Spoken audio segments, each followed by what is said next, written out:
आपण माने समस्ते भगवान श्रीकृष्णଙ୍କ मूर्ख निःसृत श्रीमद् भगवत गीता संपर्क में जानती। गीतारे 18 अध्याय रही, किंतु आपण माने एही 18 अध्यायर महात्म्य विषय जानती कि? एही भिडियो रे गीता प्रथम अध्यायर महात्म्य संपर्क में आलोचना करिबा। जय पतितपावन जगन्नाथ, जय सनातन। आपण देखुछंती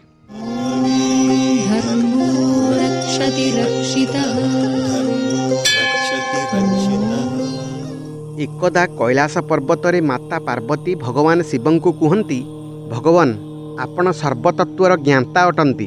आपणक कृपारू श्री विष्णुंक संबंधी अनेक प्रकार धर्म शुणिबाकू मिलिला, जहाँ समस्त लोकर उद्धारकारी अटे। हे प्रभु, मु गीतार महात्म्य शुणिबाकू चाहूँछि, जहाकू श्रवण कले श्रीहरिंक ठारे भक्ति बढ़ी थाए।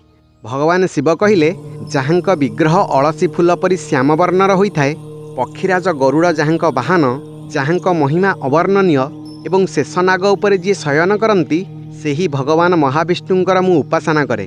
गोटिए समय मुरा दैत्य को विनाश करिथिबा भगवान विष्णु शेषनागर रमणीय आसन रे सुखपूर्वक विराजमान करथिले।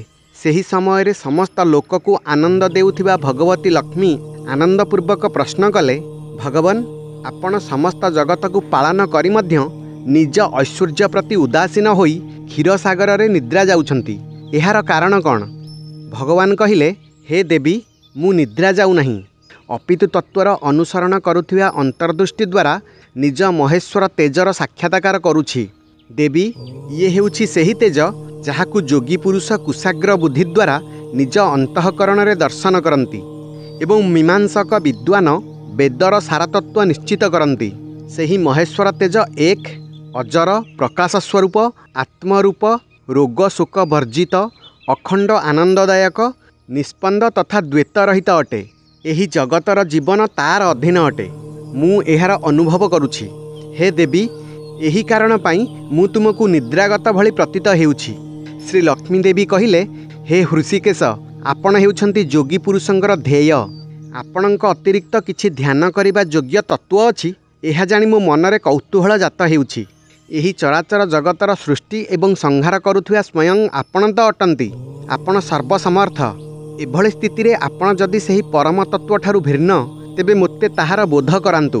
भगवान कहिले, हे प्रिय, आत्मार स्वरूप द्वैत एवं अद्वैत ठारू पृथक, भाव एवं अभावरु मुक्त तथा आदि एवं अंतरहित, शुद्ध ज्ञानर प्रकाश रे उपलब्ध हेउथिबा एवं परमानंद स्वरूप हेबा कारणरू एकमात्र सुंदर अटे।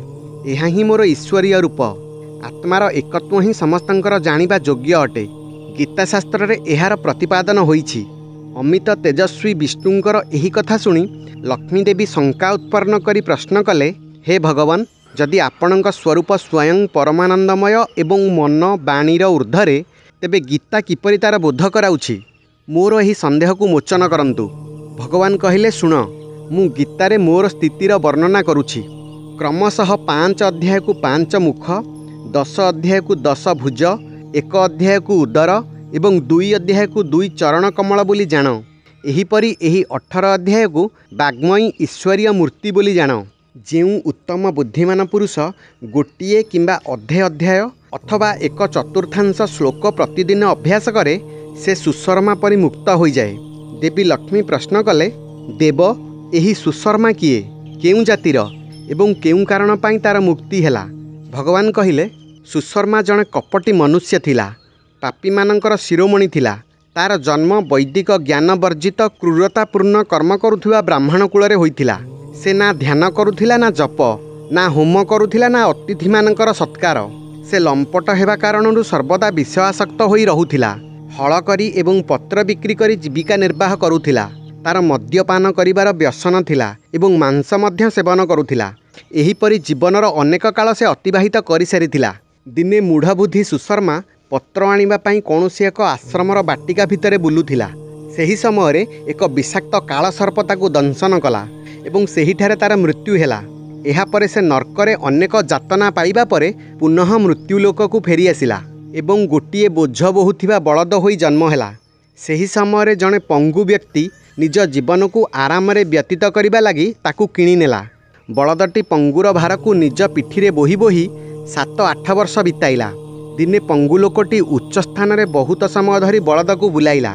कष्ट सही न पारी बलदटी सेठारे मूर्छित होई पड़ीगला। कौतूहलवशतः सेठारे अनेक लोक एकत्रित होईगले।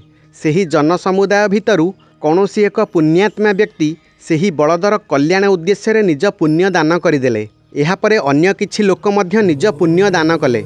ସେହି भिड़ भितर जड़े बेश्या छिड़ा होइथिला। ताकू तार पुण्य कौन जना नथिला, किंतु से मध्य लोकंक ठारू देखि ସେହି बलद पई किछि त्याग कला। यापर जमदूत माने बलदर प्राण को प्रथमे जमपुर नहीं गले। सेठी विचार करिबा परे जଣା पड़िला कि से बेश्या द्वारा दान करा जाइथिबा पुण्य द्वारा से पुण्यवान होइछि, सेथिपई ताकू छाड़ी दियागला। यापर से मृत्युलोकरे उत्तम कूलरे जड़े ब्राह्मण गृहरे जन्मग्रहण कला। सेतेबेले मध्य ताकू तार पूर्वजन्मर कथा स्मरण थिला। अनेक दिन पर निज अज्ञानता को दूर करुथिबा परम तत्वर जिज्ञासु होई ସେହି बेश्या पाखकू गला एवं तार दान कथा स्मरण कराई ताकू पचारिला, तुमे केउ पुण्य दान करिथिल? बेश्या उत्तर देला, ସେହି पिंजरारे थिबा शुआ प्रतिदिन किछि पढ़े, ताहा शुणी मोर अंतःकरण पवित्र हो जाए। ସେହି पुण्य को मु दान करिथिली। एहापरे दुहे शुआ को पचारिले।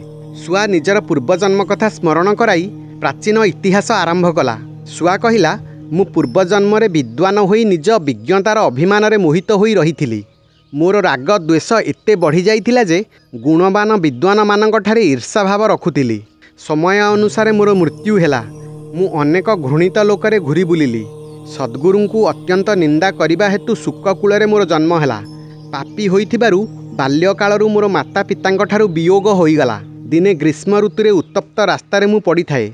सेठारू जड़े श्रेष्ठ मुनि मोते उठाई आनिले एवं आश्रमरे गोटिए पिंजरारे मोते रखिले। सेठारे मोते पढ़ाइले। ऋषि मानंकर बालक माने अति आदर गीतार प्रथम अध्याय आवृत्ति करती। तांकठारू शुणी मु मध्य बारंबार आवृत्ति कली। यापर जड़े चोर मते आश्रमरू चोरी करि नेला एवं एही देवी मोते किणी आनिले। यह ही मोर वृत्तांत।